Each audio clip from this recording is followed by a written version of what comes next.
Yo, what up? FOMC, just a little bit, about 28 minutes. The statement, we're going to go live. We're going to watch it. We're going to watch Powell. We're going to watch the markets. It's going to be crazy.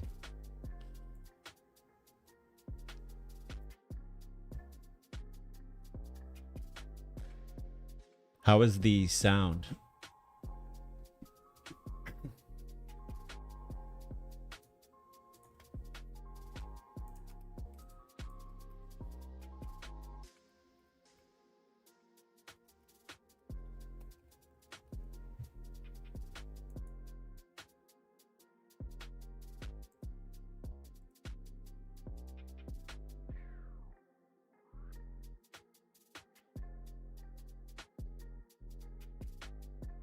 Awesome. Good to hear.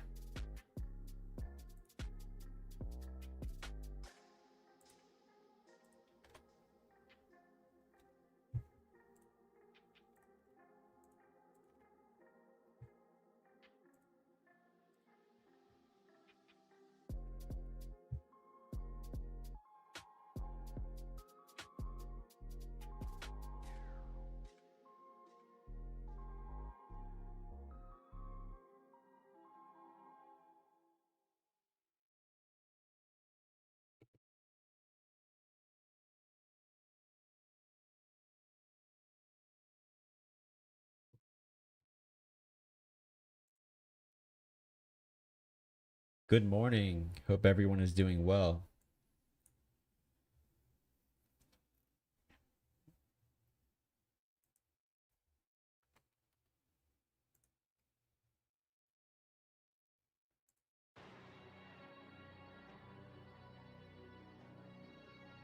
It's going to be pretty volatile this next hour for sure.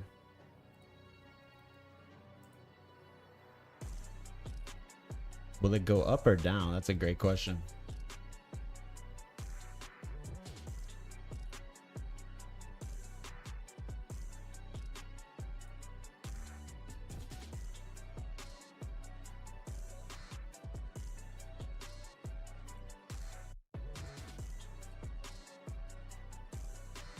Chad, what's going on? Jonathan, how are you?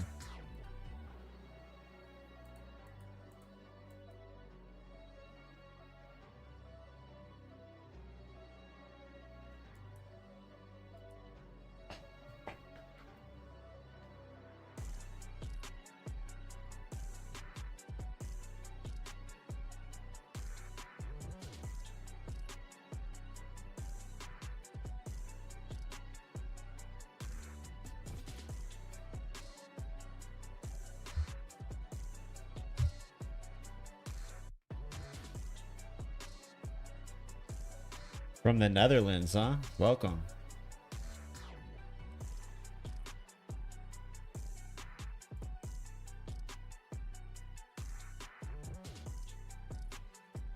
XRP looking like it's bouncing here. The market sold off pretty big since yesterday. A lot of altcoins. I think they're going to get a pretty big bounce probably. We'll have to see what they do with the rate cut though. I'm probably not going to be entering any trades for a while. Maybe I'm going to wait till after the meeting, until after the market starts to react. Maybe later tonight I'll enter a position. But Q4 should be very bullish.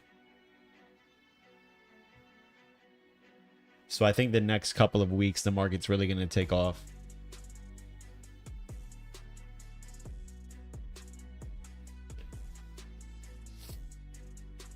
Make sure you guys give this live stream a thumbs up. Really appreciate it.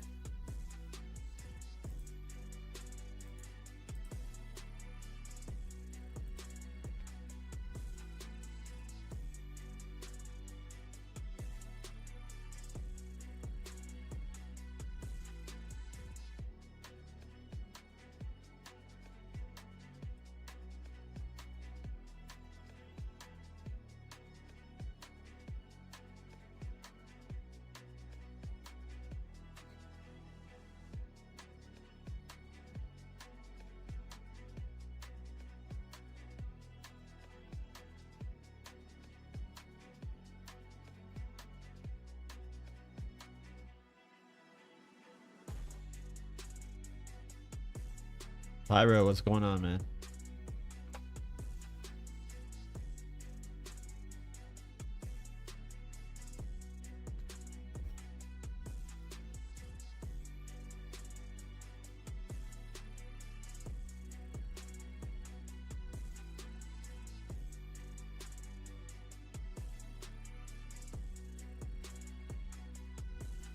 The Federal Reserve live stream is up.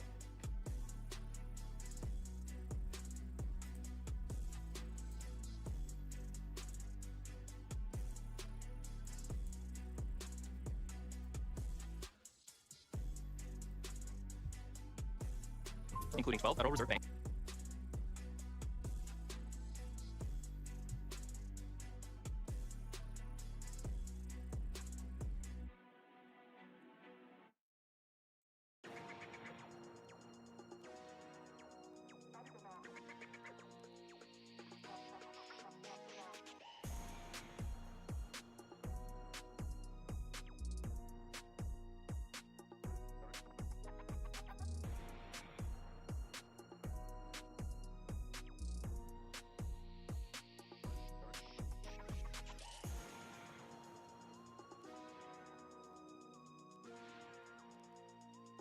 We will be watching that live together.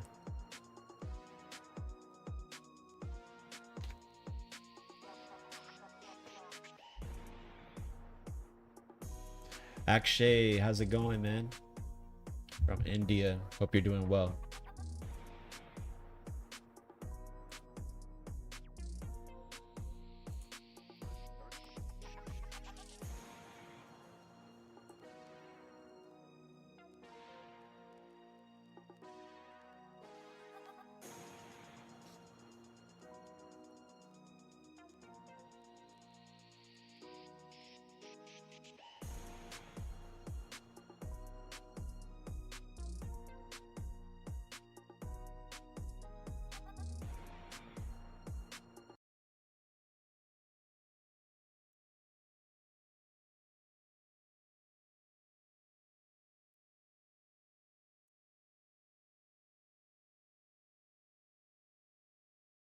Glad to hear you're doing good.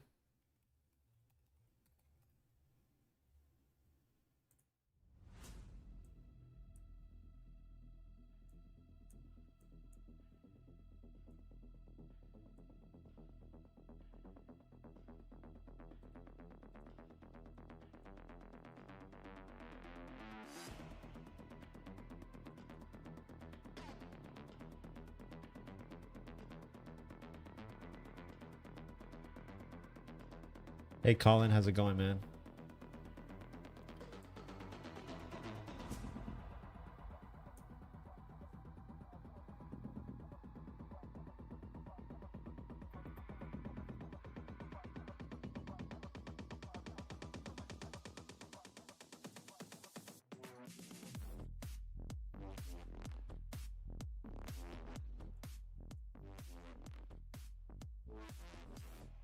Bitcoin holding quite strong despite all the volatility and uncertainty of the market. Bottomed out at 52,000. We've just been trending up. Had one pullback, immediately shot up. Another pullback, immediately shot up. So those are getting higher. But if we do zoom out here, we could see pretty clearly that we are in a range bound environment. But we are somewhat in a downtrend as well. So the highs are getting lower. Lows are getting lower. We definitely want to get a break and hold above 64,000. That's going to really change everything, I think. And it's not going to take much. It's about a 10% move. So one 10% pump, we can get back up into a level where we get a big breakout for everything.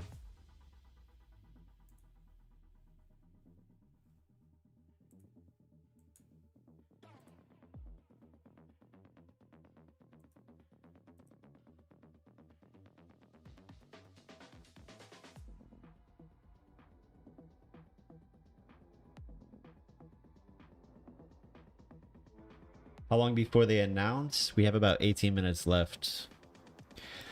No decision yet.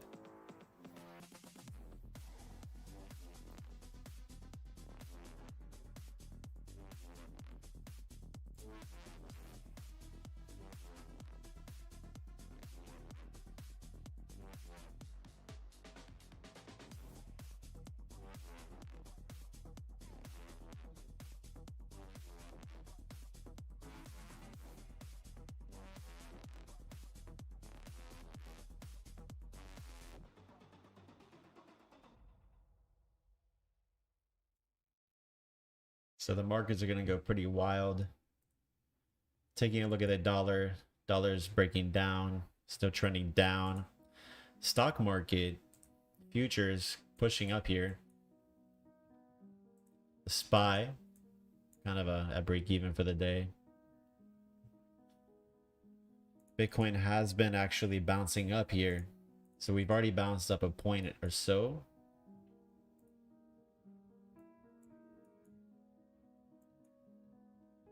I don't know. I don't think it's going to be as crazy as everyone thinks it's going to be, but there will be volatility. I think it's going to go up. It's going to go down. But in the next couple of days, I think this volatility is going to settle and the market's going to start doing what it's going to do, which I think we should go up.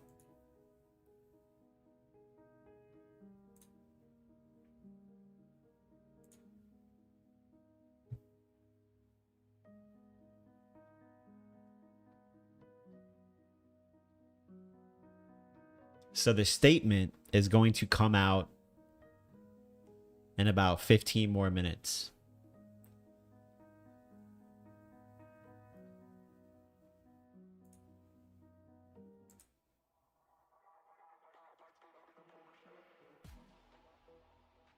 And then at 2:30 is going to be the live stream.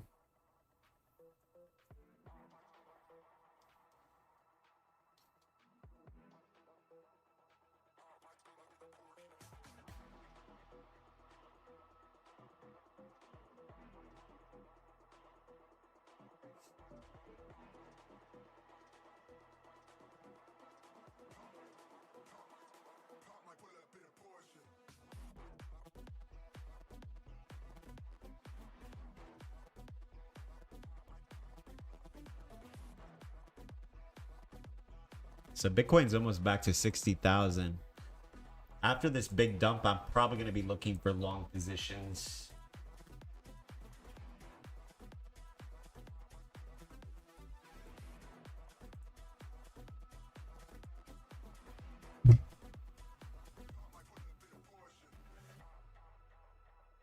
XRP world, how's it going?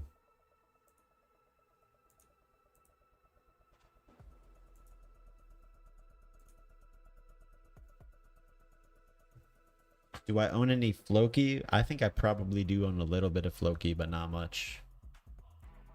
How about you?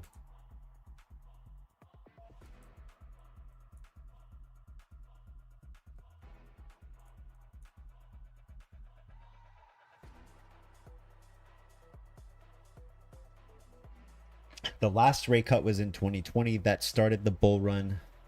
Today it starts it again. Hey, I think you're right.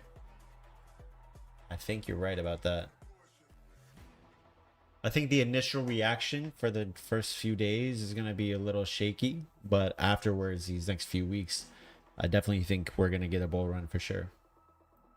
Could be wrong, but that's what I think is going to happen.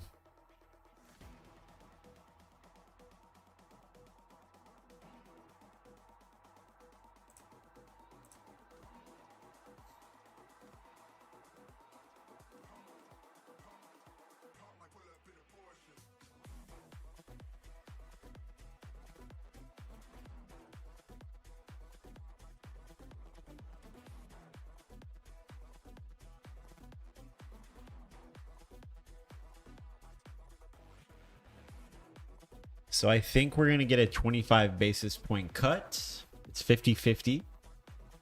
What do you guys think they're going to cut today?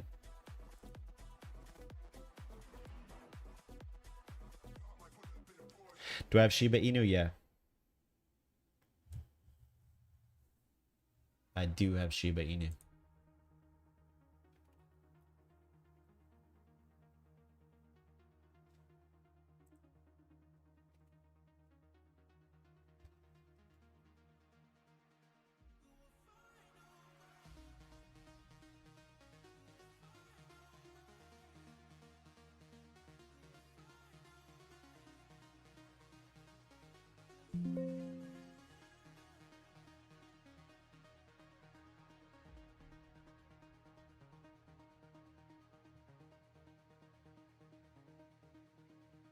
$50-point cut. Yeah. I think if we get 50 points, the markets will pump up. think 25 we might get a pump, but it's probably come down. I don't know. I have no idea. It's all up to what the big banks and institutions want to do with today's price. Will a rate cut have a positive impact on Bitcoin? It's going to have a long-term positive, like short, mid-term, long-term positive effect on Bitcoin, because it's going to be injecting more liquidity into the market.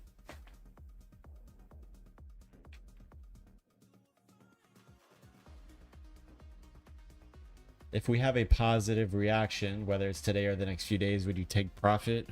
I recommend always taking profit constantly when it comes to leverage trading. I won't be taking profit on my spot positions. This is the time you want to be adding to your spot bags. Everything is down very big. Do I hold Dogecoin? Yes, I do. Dogecoin's actually green. Look at this. It's green on the day. Dogecoin looks good. XRP is already bounced up 1.5%.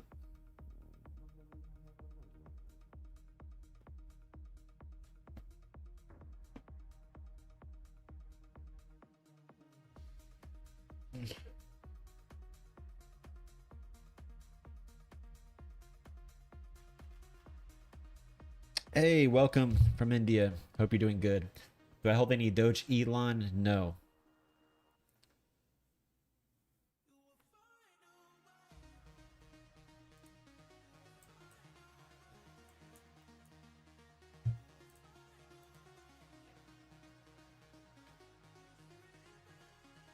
Do I have CRV? Nope. My biggest holding is actually XRP and then Dogecoin.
Yeah, Bitcoin's kind of pumping.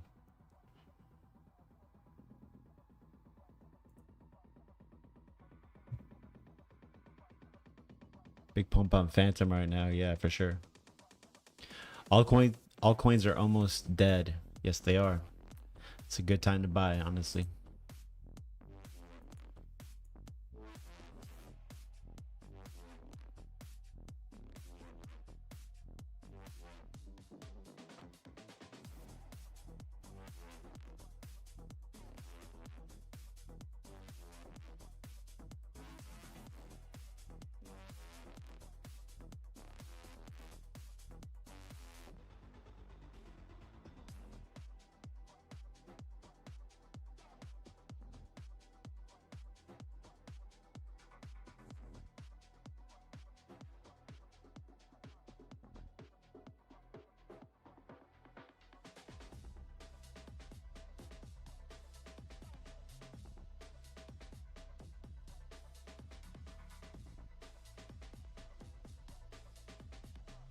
Roll them dice. Yeah, definitely.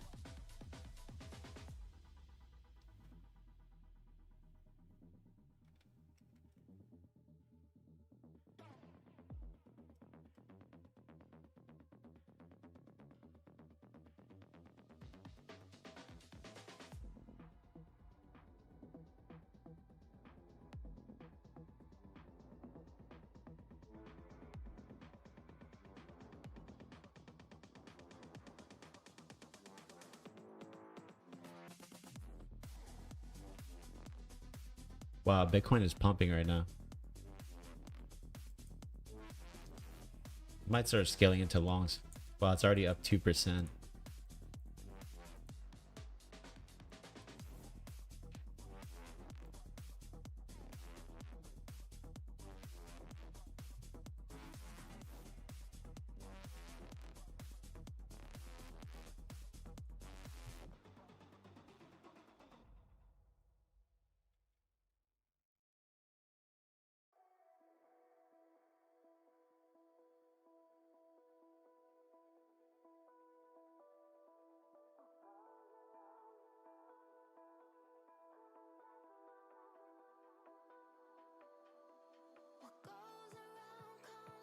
But when they pump it into a economic event like this, it usually means they're going to dump it after. We'll see. I don't think we're going to crash. I really don't think. I don't really see that the market would crash. I think we can get a pullback, you know, go down maybe 1 or 2%. But I don't think anything crazy, honestly. 4 more minutes.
All right, 3 more minutes.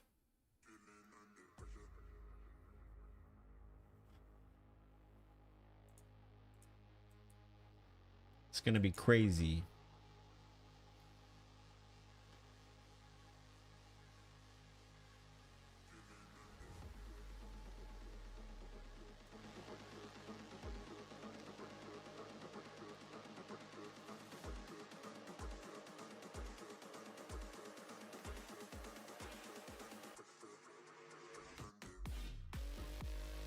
I feel like we're gonna pump though, honestly. My gut feeling is that we're gonna pump. But the market already knows what it's gonna do, so I just logically I'm not gonna touch it.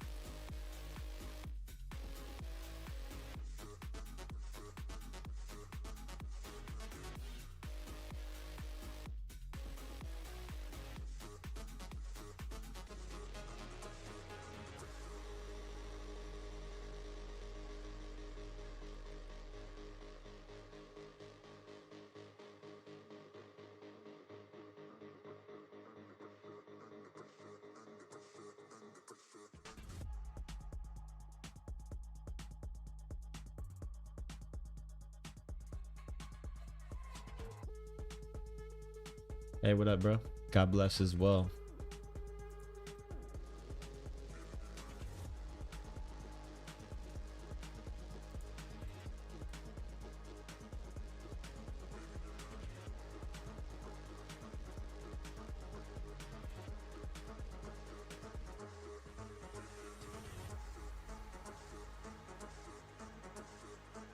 Okay, about 2 more minutes. Watch it dump.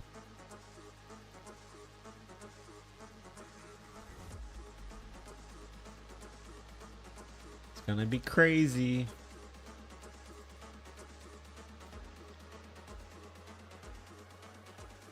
One more minute. This thing is gonna go crazy over here on the right side. This is the tape. We can see all the orders coming through. Left hand side is spot orders. Right hand side is futures, like perpetual contracts.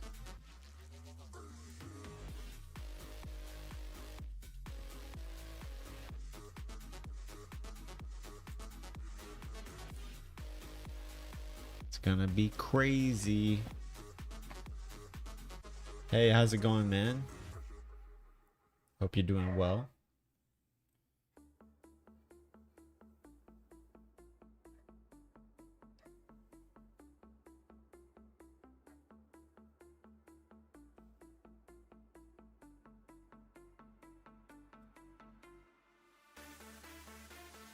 Here it goes. Dump. Pump. Okay, it's going up. Going up. Let's see what we got here. Cuts 50 basis points. Okay, that's gonna pump. It's probably gonna pump. 50 basis points. Wow. Amazing. Yeah, we're gonna pump off that. Let's see. Dollar crashing. Stock market neutral. The SPY is ripping up. Yeah, that's a bullish outcome. Probably gonna long that.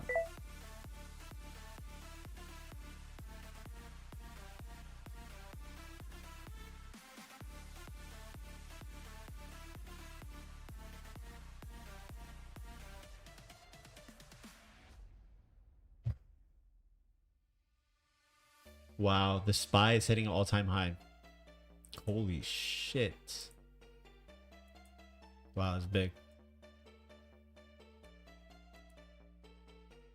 Wow, wow, wow, wow, wow.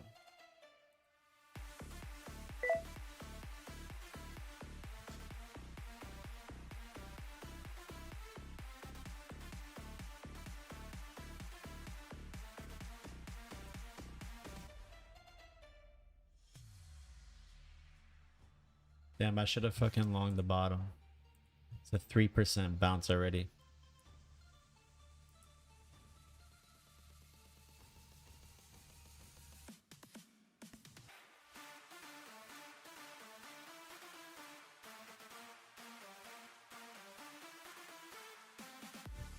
SPY coming down a little bit. The market coming down a little bit. We'll probably exit this for break even.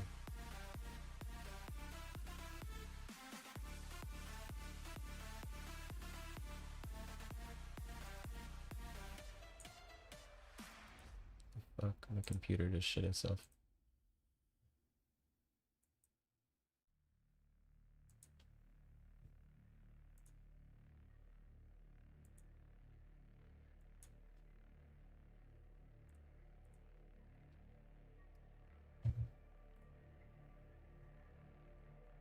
Wow, that's amazing.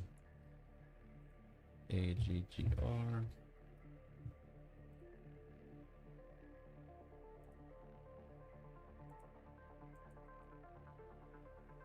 Yeah, the move was to enter on the dump. Honestly.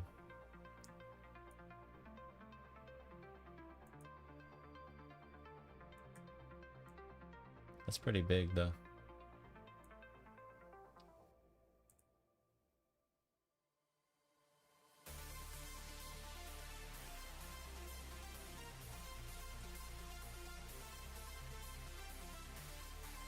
gonna be crazy, I think. Like, what the freak happened to my trading view? Literally all my browsers just went absolutely crazy.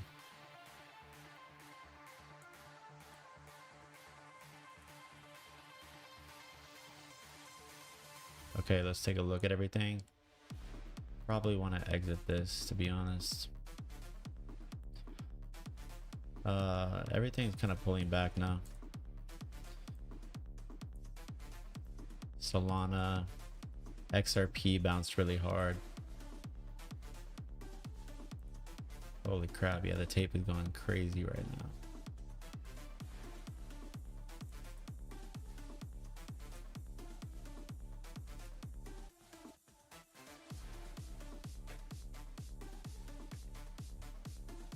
It's gonna go crazy.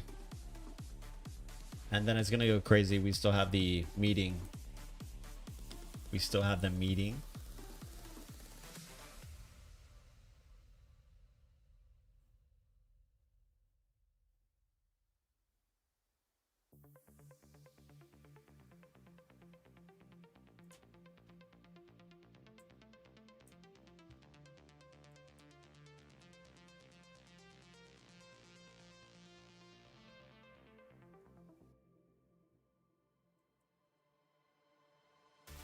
In your opinion, what percentage are you giving the market the bull run will start? Don't understand what that means. XRP to 65 cents. Yeah, very soon, I think.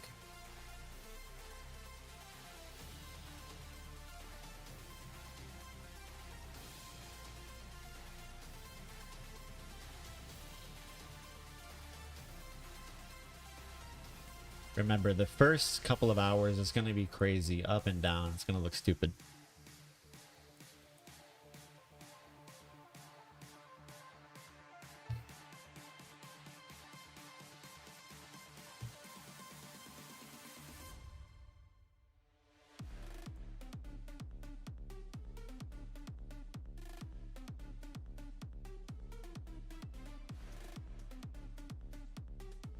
S&P 500 futures pulling back. SPY holding up relatively strong. Gold pumped up on that. That's good for cryptos. Gold is about to break all-time high. Yeah, look at gold, guys.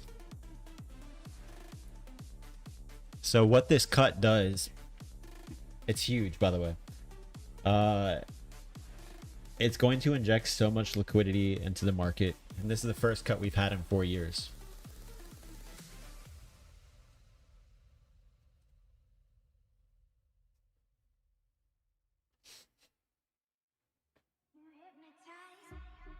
Look at silver.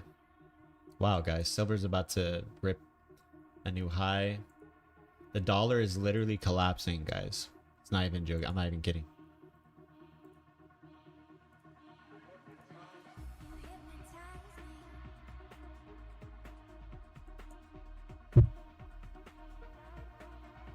We have about 25 minutes, actually a little bit less, until Jerome Powell comes on.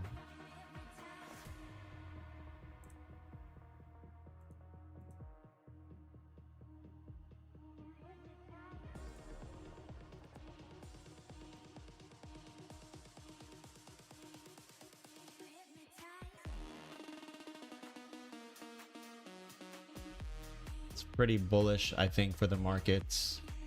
There's going to be a little bit of choppiness, I think, over the next day or so.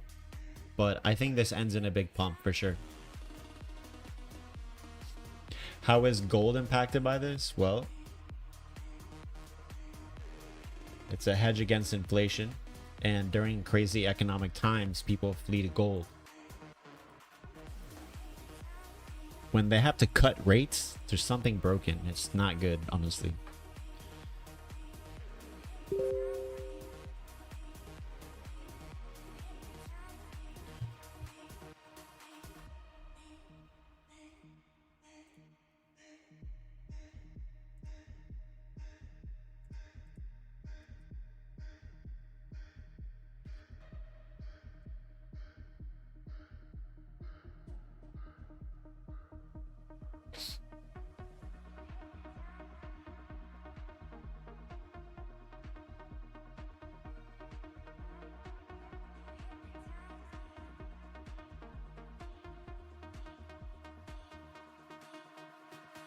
So far, Bitcoin is forming a lower high.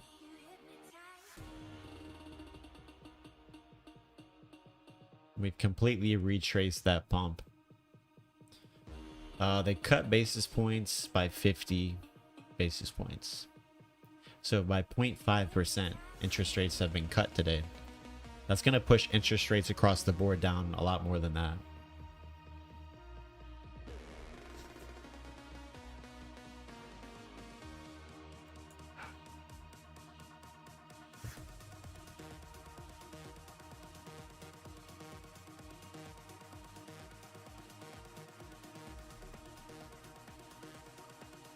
XRP, sorry about that. XRP pumped up 3%.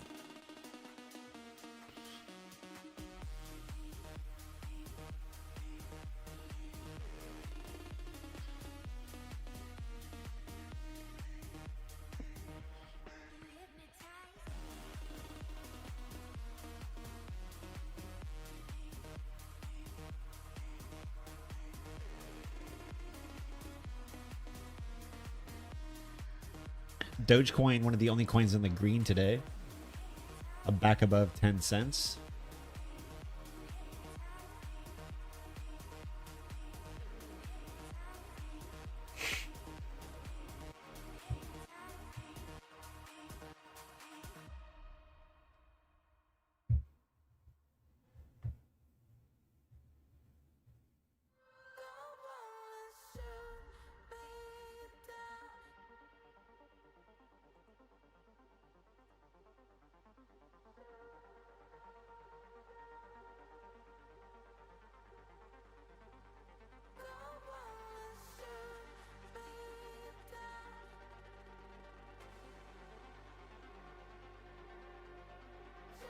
Oh my gosh, guys.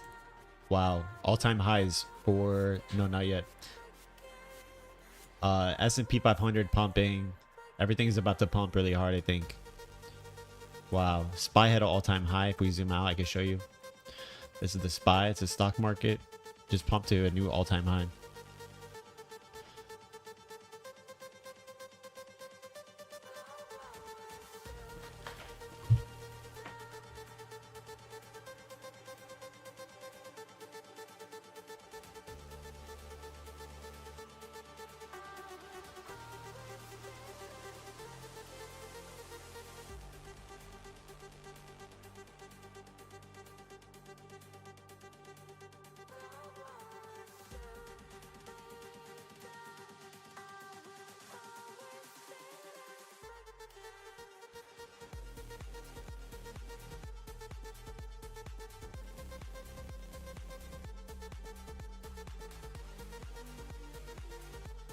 Hyper, how's it going, man?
Despite the little pump up, the market is still moving higher. It's a pretty strong rejection, but that's just because of the volatility of the major economic event.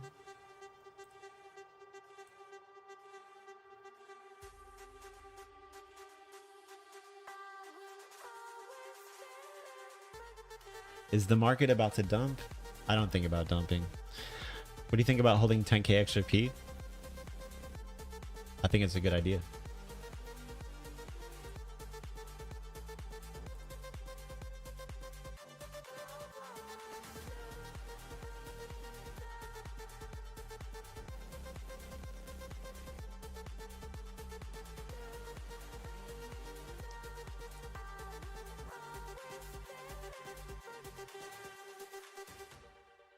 All right, we have about 15 minutes.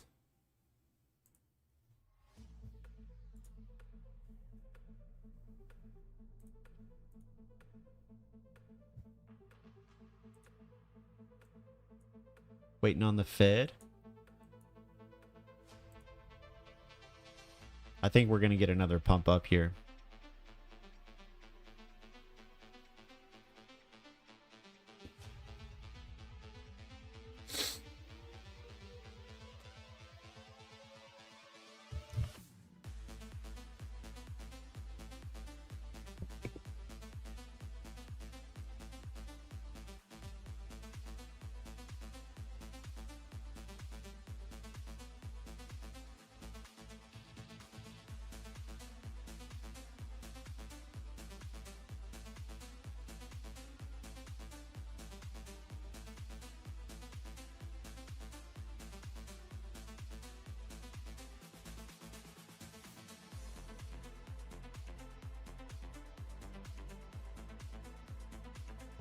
Here comes the second pump. Pump and dump it.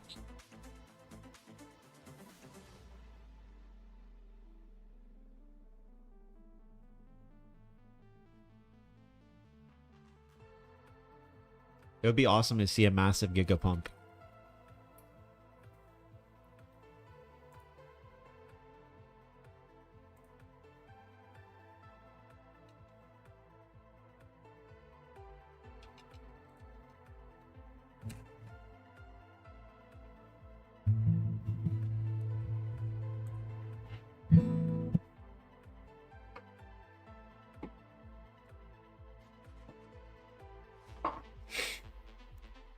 Imagine all this hype, nothing happens.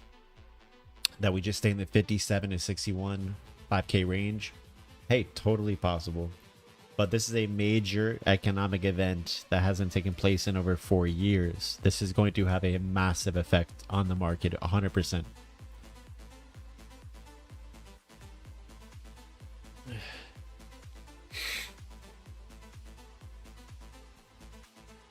Connie, why would it dump? The market is just volatile. During times like this, people have been pricing in, you know, a particular move, and if it doesn't happen or it happens, the market will end up dumping. It's just part of market manipulation. But this is good news. What we definitely want to see is, if we're holding cryptos, we want to see a break above 61,000 and we hold above this level. If that happens, I think we're going to get a huge move to 65, and then 70, and then higher.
All right, I'm back.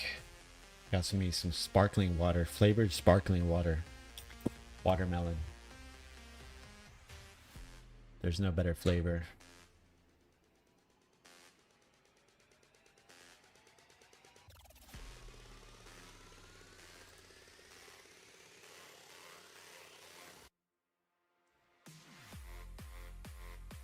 One Bugatti?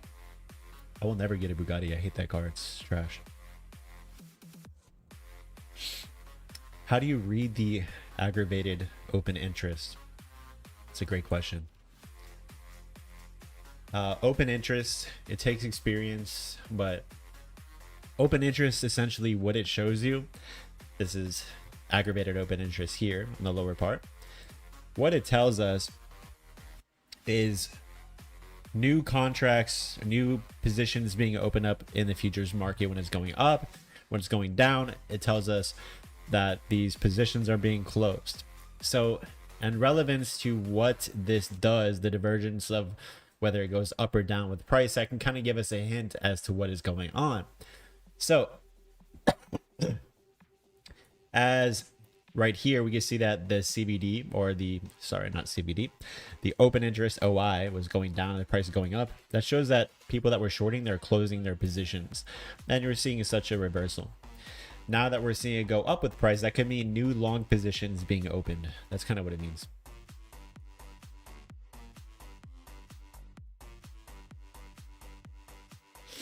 Man, look at this inverse head and shoulders pattern on Bitcoin.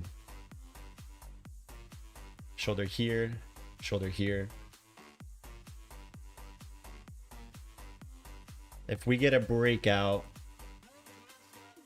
I think that will take us to about 69,000, about this level here.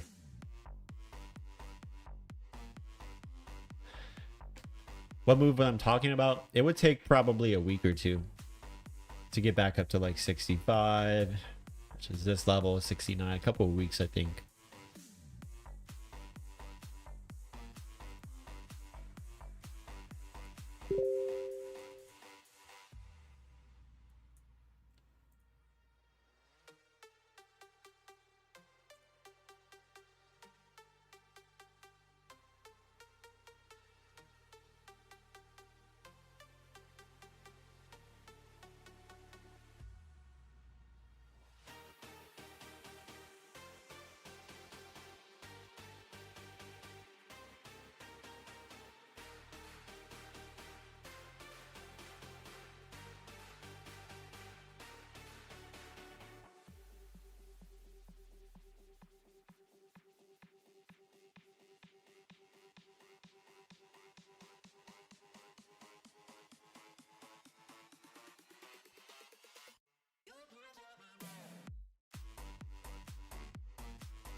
Okay, 7 minutes left.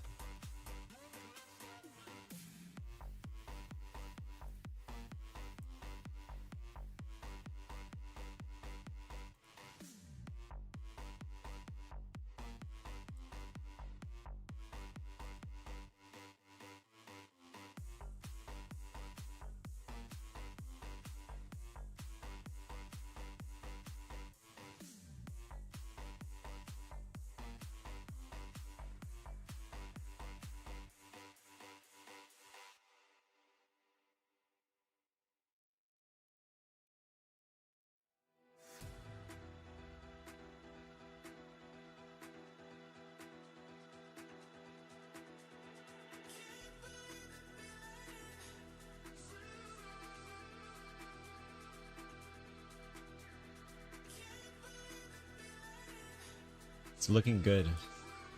It's looking really good.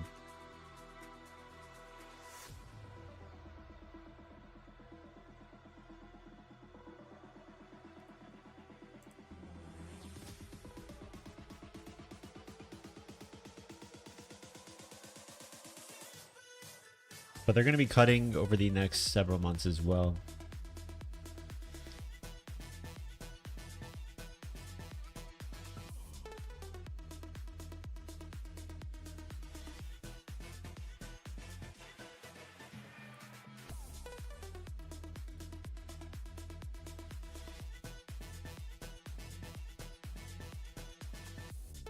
If we look at ALGOSNIPER, we can see that the bands are still green on the 4-hour time frame. On the daily time frame, the bands are green. The daily candle is actually very bullish. This is extremely bullish. I think we do get a move higher. If we take a look at the weekly time frame, we are trying to break above the bands here. So I think over the next couple of weeks, we'll definitely see a change in that. But everything is looking pretty good on ALGOSNIPER.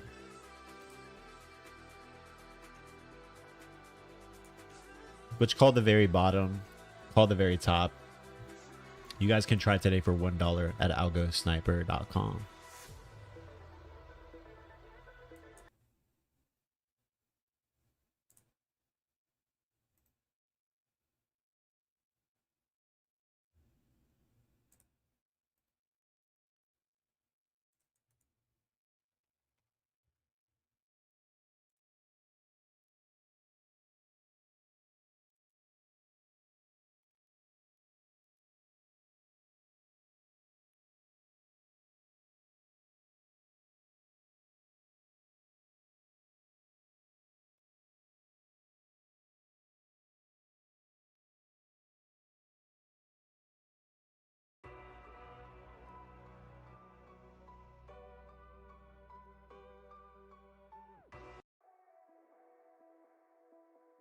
Okay, so we have about 3 more minutes, ladies and gentlemen.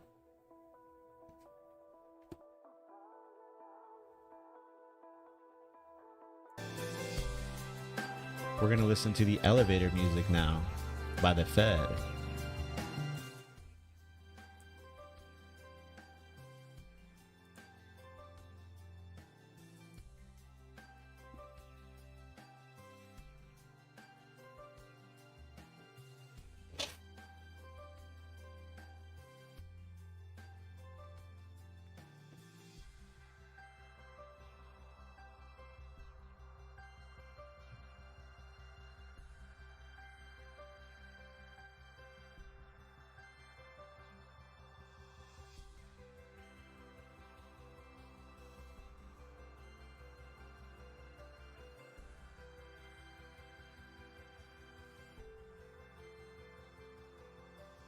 Make sure you guys give this live stream a thumbs up. I'd really appreciate it.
Okay, buy alert on Bitcoin with ALGOSNIPER.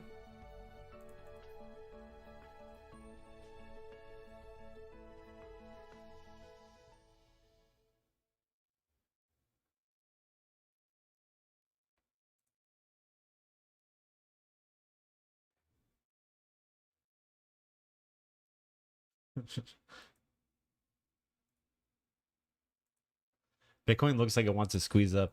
It's going to be crazy. Okay, here we go.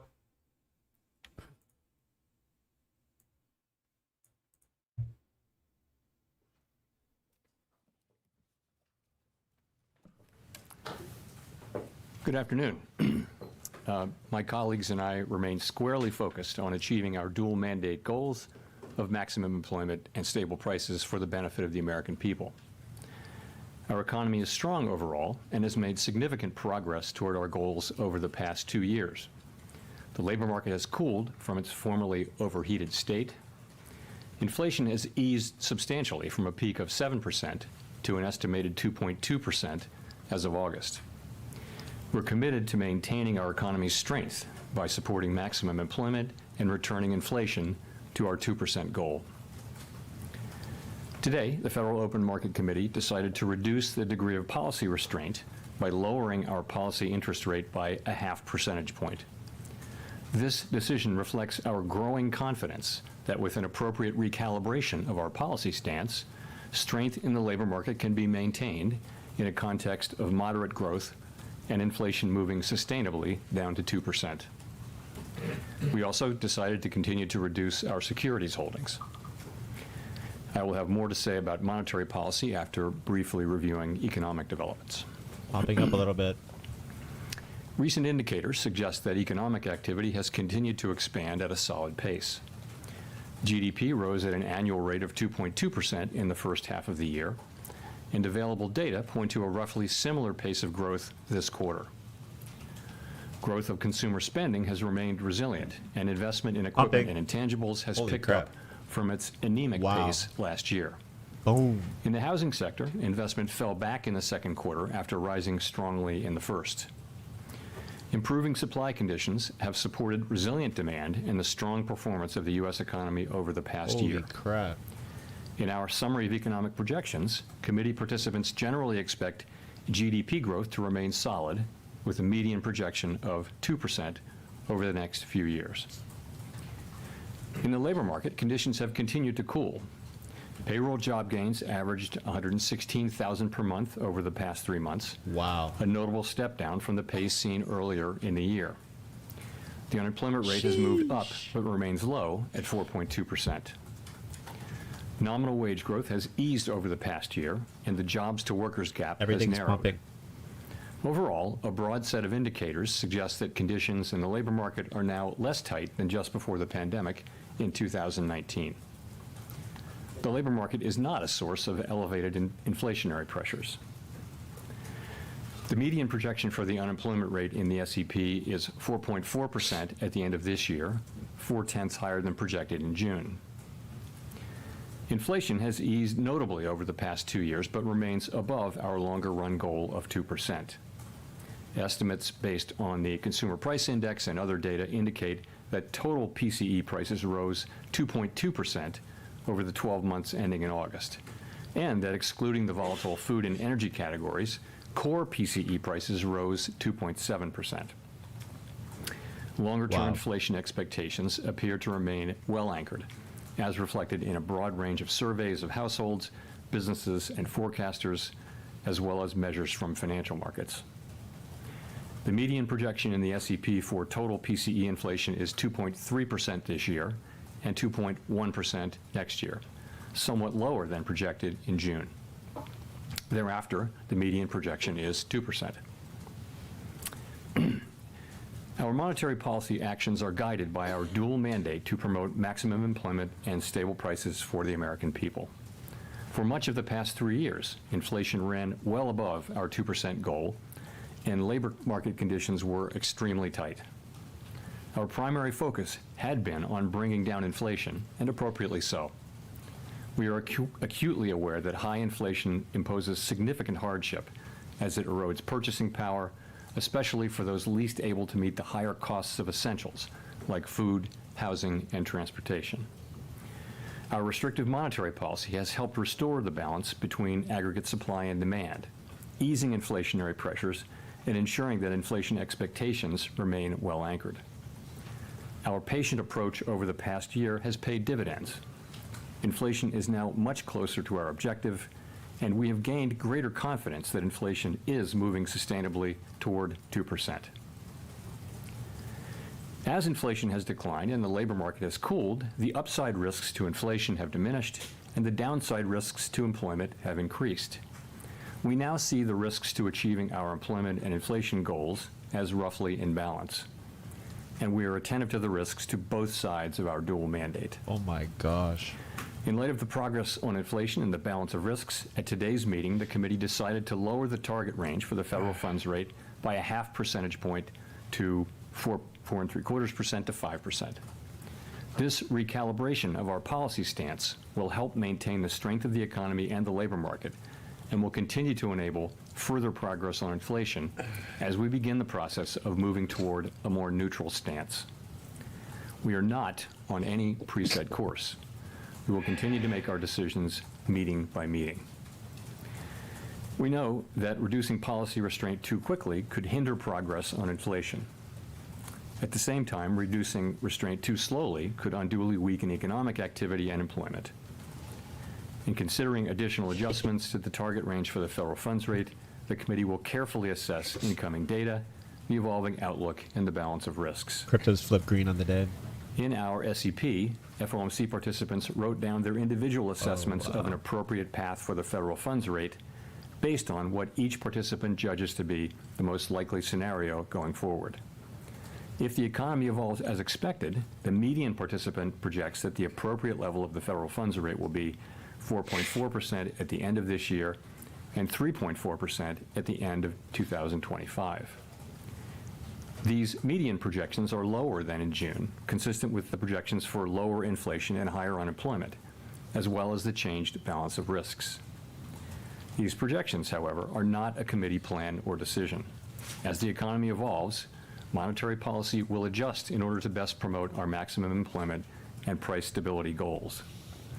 If the economy remains solid and inflation persists, we can dial back policy restraint more slowly. If the labor market were to weaken unexpectedly or inflation were to fall more quickly than anticipated, we are prepared to respond. Policy is well positioned to deal with the risks and uncertainties that we face in pursuing both sides of our dual mandate. The Fed has been assigned two goals for monetary policy: maximum employment and stable prices. We remain committed to supporting maximum employment, bringing inflation back down to our 2% goal, and keeping longer-term inflation expectations well anchored. Our success in delivering on these goals matters to all Americans.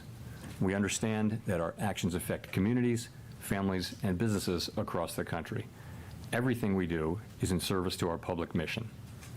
We at the Fed will do everything we can to achieve our maximum employment and price stability goals. Thank you. I look forward to your questions. Steve. Steve Leisman, CNBC. Thank you, Mr. Chairman, for taking our questions. In July, you said you weren't necessarily thinking about a 50. You didn't want to be specific, but you said you were thinking about a 50. The inflation data last week came out a little firmer than expected. Retail was strong, third quarter GDP running 3%. So what changed and made the committee go 50, and how do you respond to the concerns that perhaps it shows the Fed is more concerned about the labor market? And I guess, should we expect more 50s in the months ahead? And based on what should we make that call? Thank you. So, okay, a lot of questions in there. Let me jump in. Since the last meeting, we have had a lot of data come in. We've had the two employment reports, July and August. We've also had two inflation reports, including one that came in during blackout. We had the QCEW report, which suggests that suggests that the payroll report numbers that we're getting may be artificially high and will be revised down. You know that. We've also seen anecdotal data like the Beige Book. And so we took all of those and we went into blackout and we thought about what to do, and we concluded that this was the right thing for the economy, for the people that we serve, and that's how we made our decision. So that's one question. What was the second and third? How do we make the sorry, thank you, sir. How do we figure out in the months ahead, is there another 25 or 50 coming in? Based on what shall we make that call? Thank you. Sure. So a couple things. A good place to start is the SEP, but let me start with what I said, which was that we're going to be making decisions meeting by meeting based on the incoming data, the evolving outlook, the balance of risks.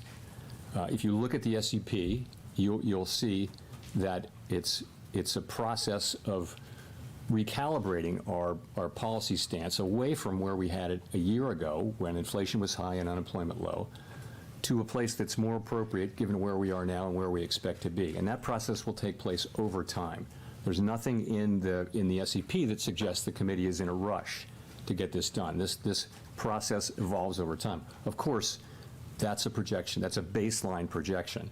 We know, as I mentioned in my remarks, that the actual things that we do will depend on the way the economy evolves. We can go quicker if that's appropriate. We can go slower if that's appropriate. We can pause if that's appropriate.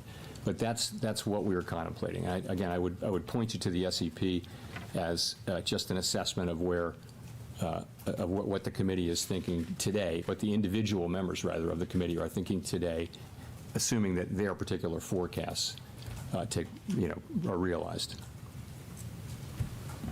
Go to Chris. Hi, Chris Rugaber at Associated Press. Thank you.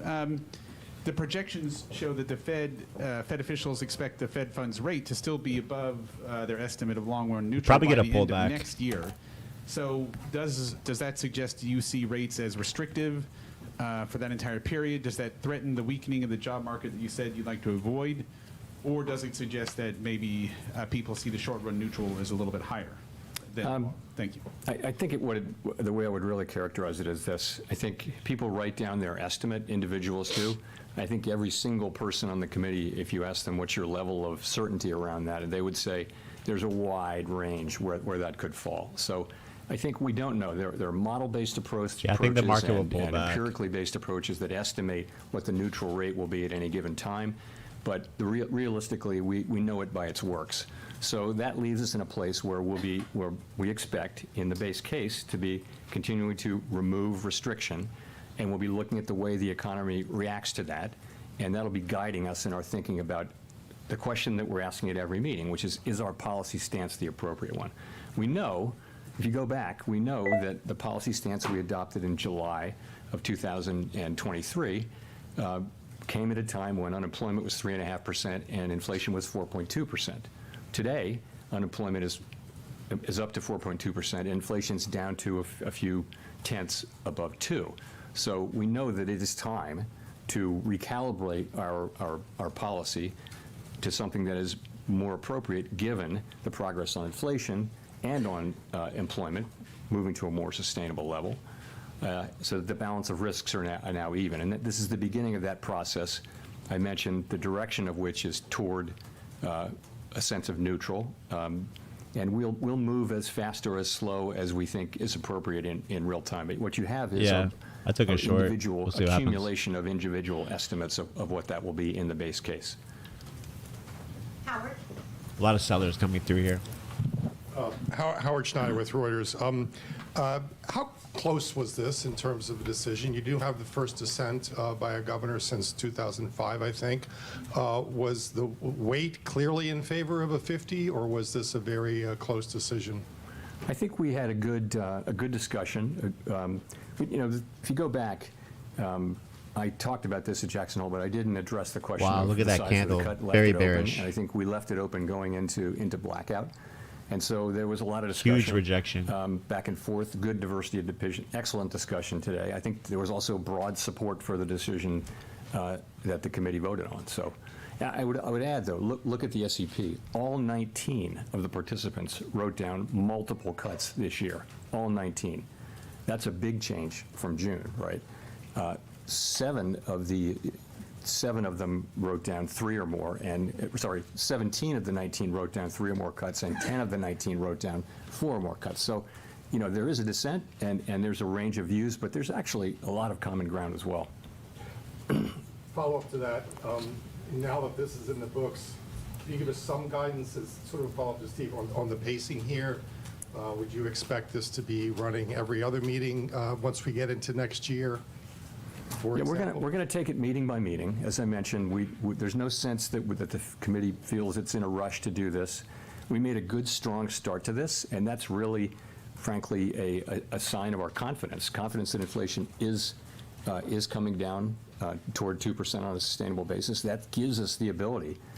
We can, make a good, strong start. But and I'm very pleased that we did. To me, the logic of this, both from an economic standpoint and also from a risk management standpoint, was clear. But I think we're going to go carefully, meeting by meeting, and make our decisions as we go. Gina. Hi, Chair Powell. Gina Smilik of the New York Times. Thanks for taking our questions. You and your NASDAQ colleagues pulling in back. your economic projections today see the unemployment rate climbing to Gold pulling back. 4.4% and staying there. Obviously, historically, Dollar when the unemployment bouncing. rate climbs that much over a relatively short period of time, it doesn't typically just stop. It continues increasing. And so I wonder if you can walk us through why you see the labor market stabilizing, sort of what's the mechanism there, and what do you see as the risks? So, again, the labor market is actually in solid condition. And our intention with our policy move today is to keep it there. You can say that about the whole economy. The U.S. economy is in good shape. It's growing at a solid pace. Inflation is coming down. The labor market is in a strong pace. We want to keep it there. That's what we're doing. Sorry, Nick.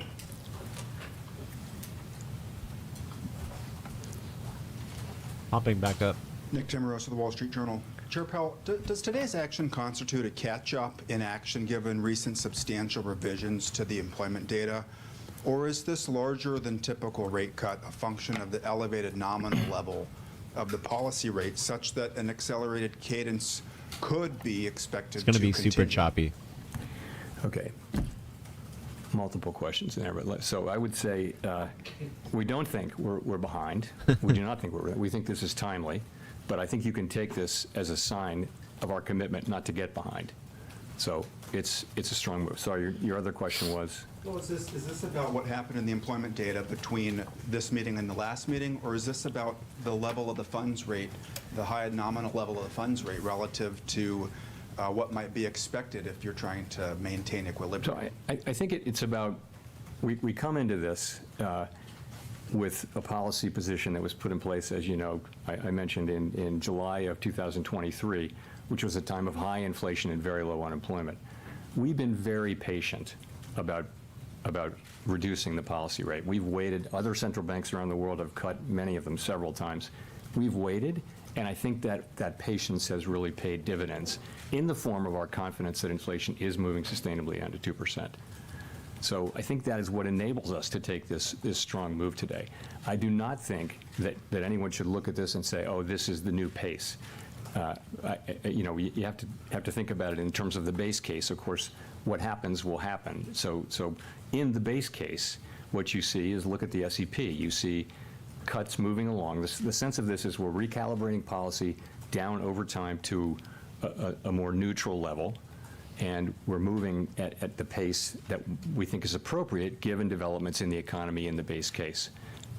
The economy can develop in a way that would cause us to go faster or slower, but that's what the base case says. And if I could follow up on the balance sheet. In 2019, when you did the mid-cycle adjustment, you ceased the balance sheet runoff.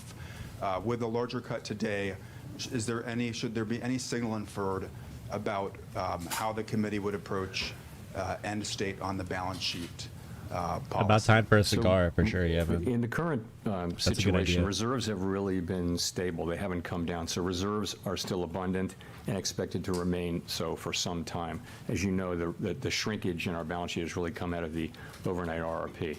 So I think what that tells you is we're not thinking about stopping runoff because of this at all. We know that these two things can happen side by side. In a sense, they're both a form of normalization. And so for a time, you can have the balance sheet shrinking, but also be cutting rates. Colby. Thank you. Colby Smith with the Financial Times. Just following up on Gina's question on rising unemployment, is it your view that this is just a function of a normalizing labor market amid improved supply, or is there anything to suggest that something more concerning perhaps is taking place here, given that other metrics of labor demand have softened too? And I guess in direct follow-up to Gina is, why should we not expect a further deterioration in labor market conditions if policy is still restrictive? So I think what we're seeing is clearly labor market conditions have cooled off by any measure, as I talked about in Jackson Hole. And, but they're still at a level. The level of those conditions is actually pretty close to what I would call maximum employment. You know, so you're close to mandate, maybe at mandate on that. So what's driving it? Clearly payroll job creation has moved down over the last few months, and this bears watching. By many other measures, the labor market has returned to or below 2019 levels, which was a very good, strong labor market, but this is more sort of 2018, 17. I think more midterm we're bullish, though. Yeah, I think like midterm, shorter term, we are very bullish, but in the immediate short term, yeah, we did just pump up. We probably will pull back a little bit. So for people looking to get in on leverage positions, these next dips and pullbacks will probably be good entries. Second quarter GDP, all of this indicates an economy that is still growing at a solid pace. Does look like it wants to squeeze up further, though. The labor market over time. Keeps recovering these dumps quick. It bears watching, and we're watching. And just on the point about starting to see rising layoffs, if that were to happen, wouldn't the committee already be too late in terms of avoiding a recession? So that's you know, our plan, of course, has been to begin to recalibrate. And as you know, we're not seeing rising claims. We're not seeing rising layoffs. We're not seeing that, and we're not hearing that from companies that that's something that's getting ready to happen. So we're not waiting for that, because you know there is thinking that the time to support the labor market is when it's strong, and not when you begin to see the layoffs. There's some lore on that. So that's the situation we're in. We have, in fact, begun the cutting cycle now, and we'll be watching, and that'll be one of the factors that we consider. Of course, we're going to look at the totality of the data as we make these decisions meeting by meeting. Michael McKee with Bloomberg TV and Radio. To follow up on that, what would constitute for you and the committee a deterioration in the labor market? You're pricing in basically by the end of next year 200 basis points of cuts just to maintain a higher unemployment rate. Would you be moving to a more preemptive monetary policy style rather than, as you did with inflation, waiting until the data gave you a signal? No, we're going to be watching all of the data, right? So if, as I mentioned in my remarks, if the labor market were to slow unexpectedly, then we have the ability to react to that by cutting faster. We're also going to be looking at our other mandate, though. We have greater confidence now that inflation is moving down to 2%, but at the same time, our plan is that we will be at 2%, you know, over time. So. And policy, we think, is still restrictive, so that should still be happening. I'm just curious as to how sensitive you'll be to the labor market, since you forecast we are going to see higher unemployment, and it is going to take a significant amount of monetary easing to just maintain it.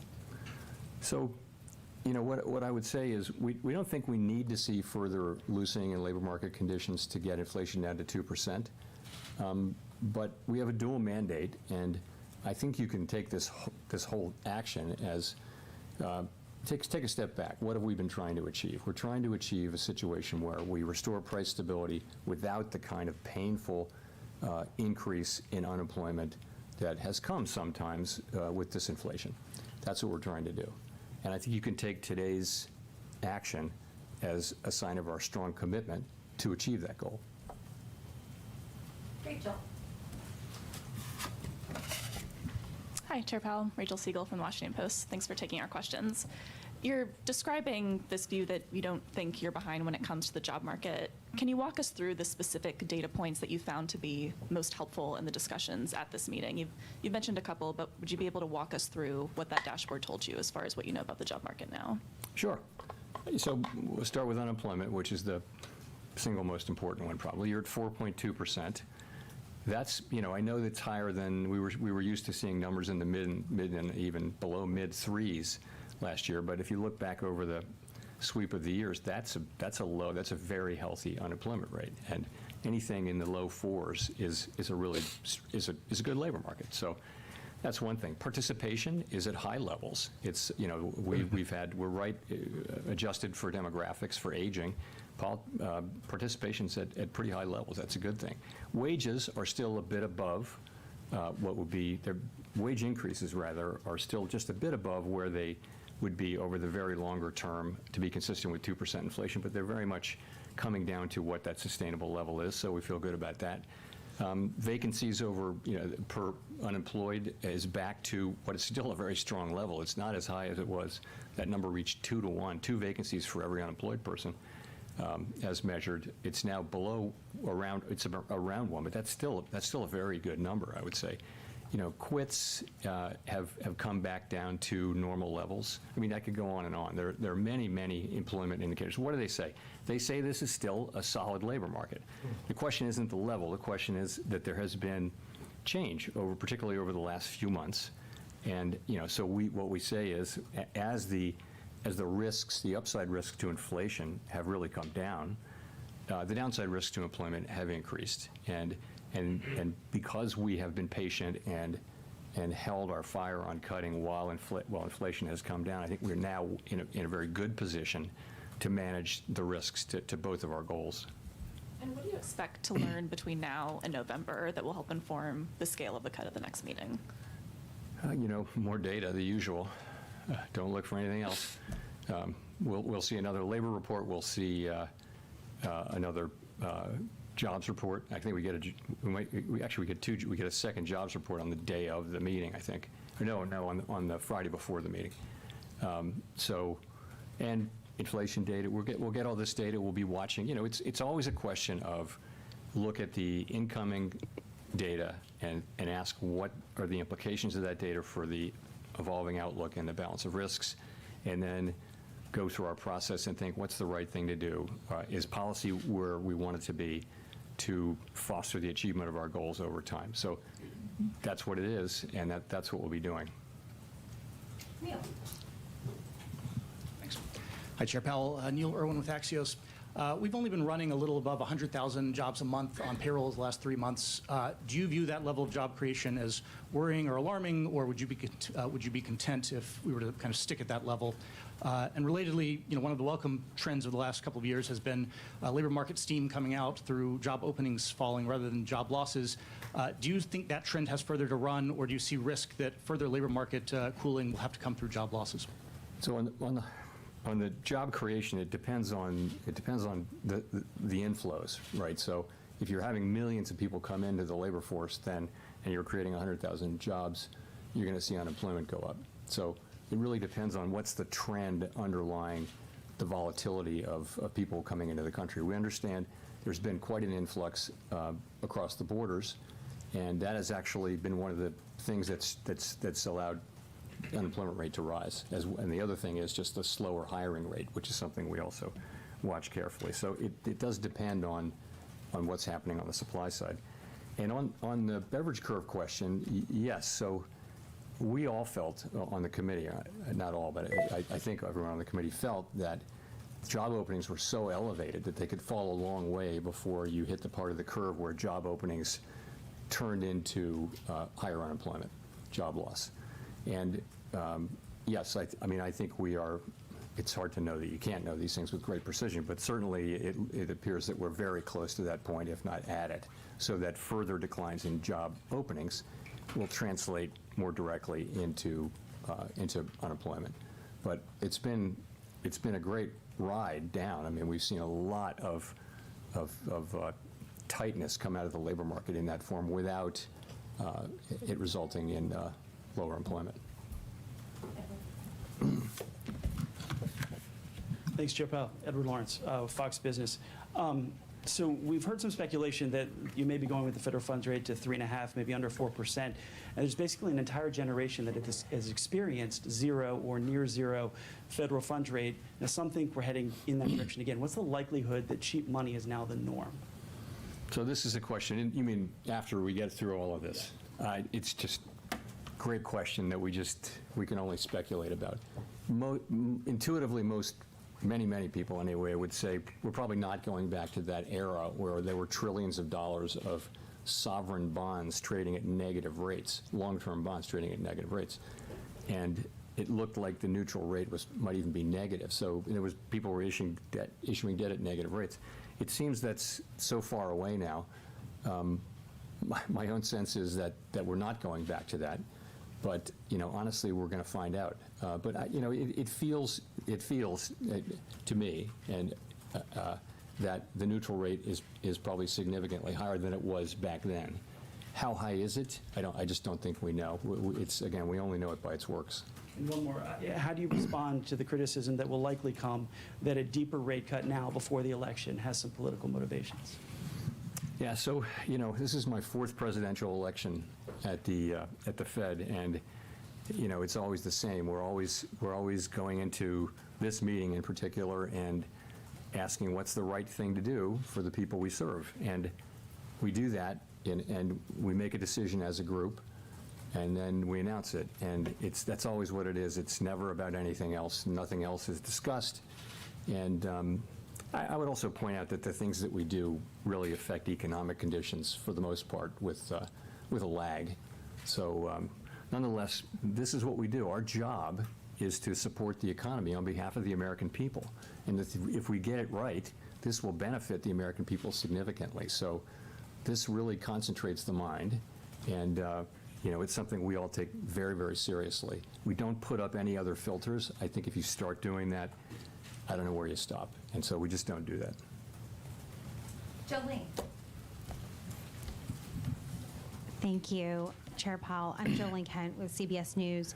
My first question is, very simply, what message are you trying to send American consumers, the American people, with this unusually large rate cut? I would just say that, the U.S. economy is in a good place, and our decision today is designed to keep it there. More specifically, the economy is growing at a solid pace. Inflation is coming down closer to our 2% objective over time. And the labor market is still in solid shape. So our intention is really to maintain the strength that we currently see in the U.S. economy. And we'll do that by returning rates from their high level, which has really been the purpose of which has been to get inflation under control. We're going to move those down over time to a more normal level over time. Just a quick follow-up to that. Listening to you talk about inflation moving meaningfully down to 2%, is the Federal Reserve effectively declaring a decisive victory over inflation and rising prices? No, we're not. So inflation, what we say is we want inflation, the goal is to have inflation move down to 2% on a sustainable basis. And, we're not really. Gold is dumping. Futures still holding up pretty good. SPY pulling back. We're certainly not doing, we're not saying. Crypto's holding up relatively good. I have to say, though, we're encouraged by the progress that we have made.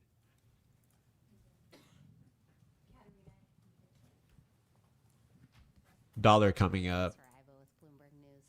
I just would love to know kind of how the committee is thinking about the persistence we've seen in housing inflation.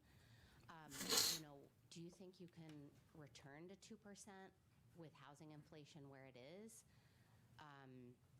Yeah. So, housing inflation is the one piece that is kind of dragging a bit, if I can say. We know that market rents are doing what we would want them to do, which is to be moving up at relatively low levels. Yes, the bull market is starting. Rolling over. The leases that are rolling over are not coming down as much, and OER is coming in high. So, it's been slower than we expected. I think we now understand that it's going to take some time for those lower market rents to get into this, but the direction of travel is clear, and as long as market rents remain, relatively low inflation over time, that will show up. Just the time it's taking now, several years rather than just 1 or 2 cycles of annual lease renewals. So I think we understand that now, but I don't think the outcome is in doubt. Again, as long as market rents remain under control, the outcome is not in doubt. So I would say it's the rest of the portfolio, or of the elements that go into core PCE inflation have behaved pretty well. you know, they all have some volatility. We will get down to 2% inflation, I believe, and I believe that ultimately we'll get what we need to get out of the housing services piece too. Some of your colleagues have expressed concern that with starting to cut rates, you could reignite demand in housing and see prices go up even more. You know, what's the likelihood of that, and how would you react to that? So the housing market, it's hard to game that out. The housing market is in part frozen because of lock-in with low rates. People don't want to sell their home, so because they have a very low mortgage, it'd be quite expensive to refinance. As rates come down, people will start to move more, and that's probably beginning to happen already. But remember, when that happens, you've got a seller, but you've also got a new buyer in many cases. So it's not, you know, obvious how much additional demand that would make. I mean, the real issue with housing is that we have had and are on track to continue to have not enough housing. And so it's going to be challenging. It's hard to find, to zone lots that are in places where people want to live. It's all of the aspects of housing are more and more difficult. And you know, where are we going to get the supply? And this is not something that the Fed can really fix. But I think as we normalize rates, Here you'll comes see the the dump. housing market normalize. And I mean, ultimately, by getting inflation broadly down and getting those rates normalized and getting the housing cycle normalized, that's the best thing we can do for householders. And then the supply question will have to be dealt with by the market and also by government. Victoria. Sorry about that. Hi, Victoria Guido with Politico. Just following up on some of the labor market talk earlier, you know, monetary policy operates with long and variable lags, and I'm wondering how much you see being able to keep the unemployment rate from raising too much. Thanks for that super sticker, man. Appreciate it. Give people more room to run versus just the labor market is strong. And then also, if I could, following up on Nick's question, do you see today's 50 basis point move as partially a response to the fact that you didn't cut in July, and that sort of gets you to the same place? So you're right about lags, but I would just point to the overall economy. You have an economy that is growing at a solid pace. If you look at forecasters or talk to companies, they'll say that they think 2025 should be a good year too. So there's no sense that the U.S. economy is basically fine. If you talk to market participants, I mean, you know, business people who are actually out there doing business. So I think, you know, I think our move is timely. I do, and as I said, you can see our 50 basis point move as a commitment to make sure that we don't fall behind. So you're really asking about your second question. You're asking about July, and I guess if you ask, you know, if we'd gotten the July report before the meeting, would we have cut? We might well have. We didn't make that decision, but you know, we might well have. I think that's not, you know, that doesn't really answer the question that we ask ourselves, which is, let's look, you know, at this meeting, we're looking back to the July employment report, the August employment report, the two CPI reports, one of which came, of course, during blackout, and all of the other things that I mentioned. We're looking at all of those things, and we're asking ourselves, what's the policy stance we need to move to? We knew, it's clear that we clearly, literally, everyone on the committee agreed that it's time to move. It's just how fast do you go, and what do you think about the path forward? So this decision we made today had broad support on the committee, and I've discussed the path ahead.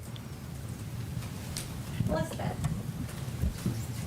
Thank you, Chair Powell. Elizabeth Schulze with ABC News. Mortgage rates have already been dropping in anticipation of this announcement. How much more should borrowers expect those rates to drop over the next year?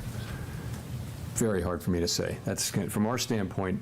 I can't really speak to mortgage rates. I will say, you know, that'll depend on how the economy evolves. Our intention, though, is we think that our policy was appropriately restrictive. We think that it's time to begin the process of recalibrating it to a level that's more neutral rather than restrictive. We expect that process to take some time, as you can see in the projections that we released today. And if things work out according to that forecast, other rates in the economy will come down as well. However, the rate at which those things happen will really depend on how the economy performs. We can't look a year ahead and know what the economy is going to be doing. What's your message to households who are frustrated that home prices have still stayed so high as rates have been high? What do you say to those households? Well, what I can say to the public is that we had a burst of inflation. Many other countries around the world had a similar burst of inflation. And when that happens, part of the answer is that we raise interest rates in order to cool the economy off, in order to reduce inflationary pressures. It's not something that people experience as pleasant, but at the end, what you get is low inflation restored, price stability restored. And a good definition of price stability is that people in their daily decisions, they're not thinking about inflation anymore. That's where everyone wants to be, is back to what's inflation. Just keep it low, keep it stable. We're restoring that. So what we're going through now really, it restores, it will benefit people over a long period of time. Price stability benefits everybody over a long period of time just by virtue of the fact that they don't have to deal with inflation. So that's what's been going on, and I think we've made real progress. We don't tell people how to think about the economy, of course, and of course people are experiencing high prices as opposed to high inflation, and we understand that's painful. Greg.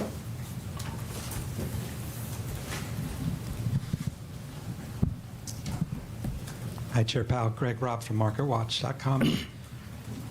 I was wondering if you could go through, you said just at the beginning that coming into the blackout, there was like an open thought of 25 or 50. The Fed could move either 25 or 50. I would sort of argue that when we had those two last speeches by Governor Waller and New York Fed President John Williams, that they were sort of saying that maybe a gradual approach was going to win the day. I mean, I sort of want to ask a 7-part question about this, but I mean, could you talk, would you have cut rates by 50 basis points if the market had been pricing in like low odds of a 50-point move like they were last Wednesday? After the CPI number came out, it was a really small probability of a 50-point cut. Does that play in your consideration at all? Just talk a little bit about that. Thank you. We're always going to try to do what we think is the right thing for the economy at that time. That's what we'll do. And that's what we did today. Simon.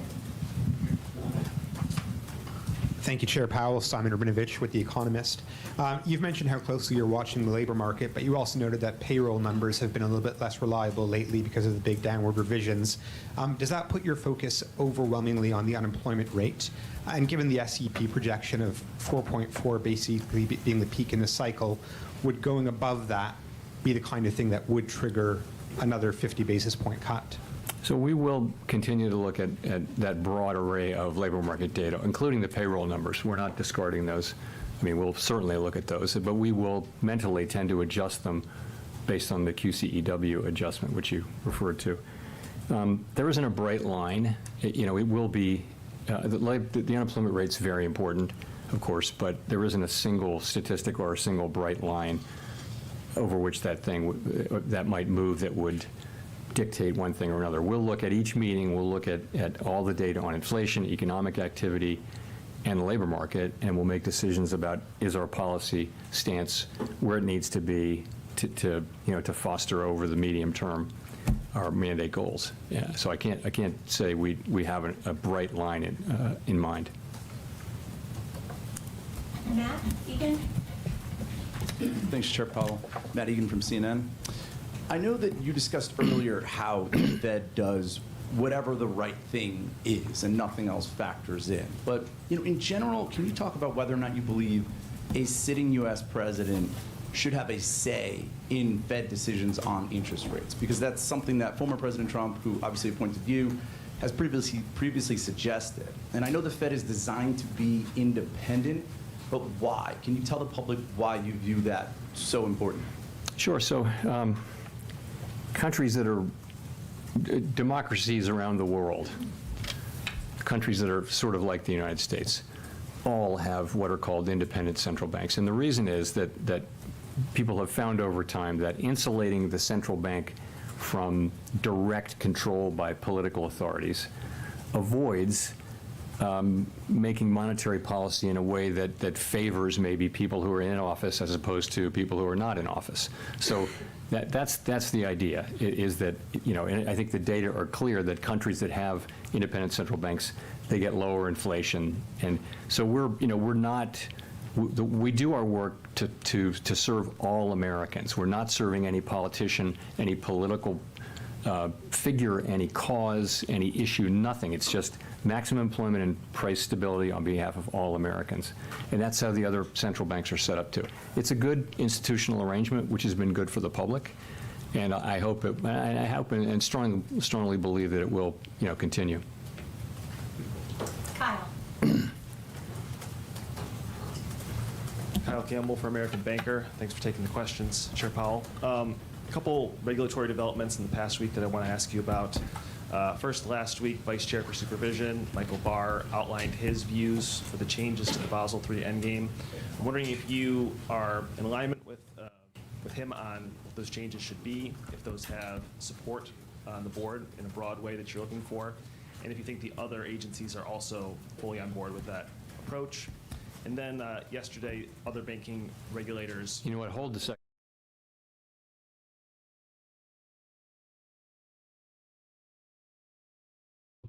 That's pretty much it with the Fed today. So we got a 50 basis point cut. Overall, very bullish in my opinion. For the short term, there is going to be volatility. So curious to see what that volatility means, what it's going to do. But I think that over the next few weeks, the market is going to be very, very bullish. Make sure you guys are in my Patreon, where you guys can copy all of my trades, all of my leverage trades, spot trades. I make 6 figures a month on Blowfin. You guys can follow those trades by joining the Patreon. And I also have a school where I teach you guys how to make 6 figures a month trading in the Patreon. So there's a tier for that. Every single week we get together live and I teach you guys everything. At milesginvestments.com, I have a free trading course. It was $1,000. It's literally free right now, so you guys can watch it. It has pretty much everything that I know and that's necessary to make money in the market. You guys can try this indicator here. It will literally tell you exactly when to buy, when to sell at ALGOSNIPER.com. It's just $1. If you guys want to be trading cryptos, make sure you are doing it over on Blowfin. It has the cheapest fees on any exchange. And in order to secure those cheapest fees and the $7,000 deposit bonus, use my link in the video description. Guys, thank you so much for coming to today's live stream. We're going to do this more often, and I will see you later. God bless you. See you.